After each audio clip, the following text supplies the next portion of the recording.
today from the Treasurer, Jim Chalmers, who said that the upcoming federal budget may actually downgrade forecasts for economic growth, and he's blamed international uncertainty.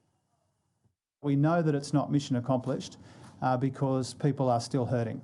And you can expect to see in the budget a focus on cost of living help. A tax cut for every taxpayer will be the centrepiece of the cost of living help in the budget. And if we can afford to do a little more than that, then those decisions will be taken in the next week or two. For more, let's bring in macro business chief economist Leith Van Onselen. Leith, thank you so much for joining us. What does this mean for any sort of cost of living relief measures in the upcoming budget? Well, Jim Chalmers has already confirmed that cost of living relief will be included in next week's budget. He's also said that this relief is going to take the edge off inflation rather than add to inflation. So this, to me, sounds like we're going to see a further extension of Commonwealth rent assistance as well as energy subsidies. And to be quite frank, Danica, the federal government's created the rental crisis through its massive immigration policy. It's also contributed to the energy crisis by completely messing up energy policy. So I think the least it can do is provide us with some subsidies to cover the pain.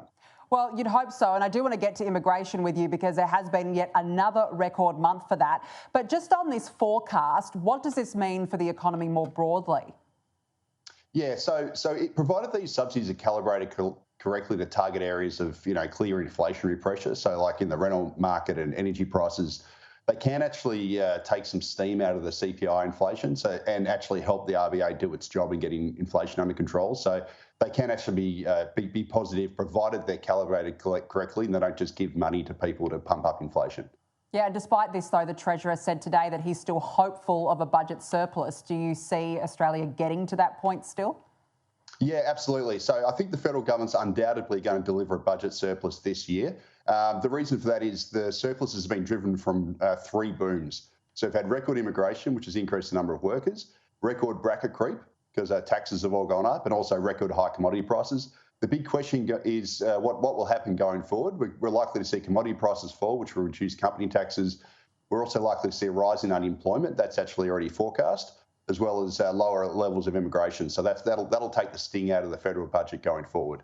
All right, well, let's talk about immigration now. This is the big one. A key reason the budget is on the verge of surplus is because of record migration, with more workers paying income tax and, of course, not to mention that record rise in bracket creep. We hear all the time, Leith, that record migration is like a Ponzi scheme. Is this just another example of that? Yeah, absolutely. So the federal government's the major beneficiary of Australia's immigration program because it collects 80% of the nation's taxes, whilst the costs are basically pushed onto the states and onto you and me. So the federal government's been the main beneficiary of this massive 550,000 migrant increase last year, and that's because it's basically juiced personal income taxes and company taxes. The flip side of that is the poor old state governments have been left with the costs of providing services and infrastructure to the ballooning population, and that's why our state governments are actually drowning in debt and they're facing credit rating downgrades. So if I was the states, I'd be screaming blue murder about this, Danica, and I'd be demanding money from the federal government so that they provide money for every new resident that lands in their jurisdiction, to provide money for infrastructure, etc.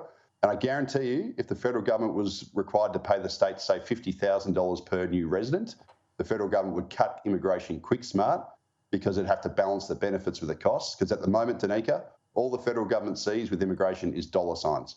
Absolutely, and this is a problem. You mentioned infrastructure. The amount of arrivals are completely outpacing construction. So the state governments have got that on their hands because houses are not being built, and that's a whole other issue. But without immigration, Leith, would you say that we would actually be in a recession right now? Oh, 100% we've been in a recession. We're actually already in a per capita recession. So the nation's growth actually fell by 1% last year in per capita terms. And all that tells you is the economy is not growing fast enough, as fast as the population. So we're going backwards per head. It's the same for housing. We're not building housing to keep up with immigration. We're not building infrastructure to keep up. We're not in the business investment to keep up with immigration. So our productivity is going backwards. Basically, we've got what I call a rat wheel economy. We're spinning around in circles, but we're not going anywhere. In fact, we're going backwards.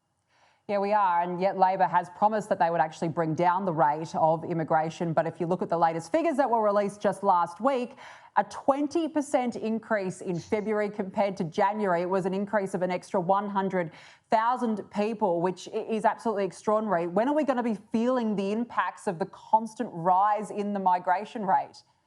Well, we actually already are. I mean, you just have to look at the rental market. The rental vacancy rate's at a record low of just 1%. Obviously, rents are going through the roof. We're seeing people being thrown into homelessness, having to live in group housing, etc. So that is the most visible impact of it. The other impacts you're seeing if you live in Melbourne or Sydney, for example, you're seeing increased traffic congestion. Everywhere you go now, it takes longer. Basically, your standard of living is being slowly strangled by this high immigration. So it really does need to come down. It's growing faster than the economy can cope, faster than housing, faster than infrastructure, and faster than business investment. Yeah, Big Australia is getting even bigger. Leith Van Onselen, great to speak with you as always. Thanks for joining us.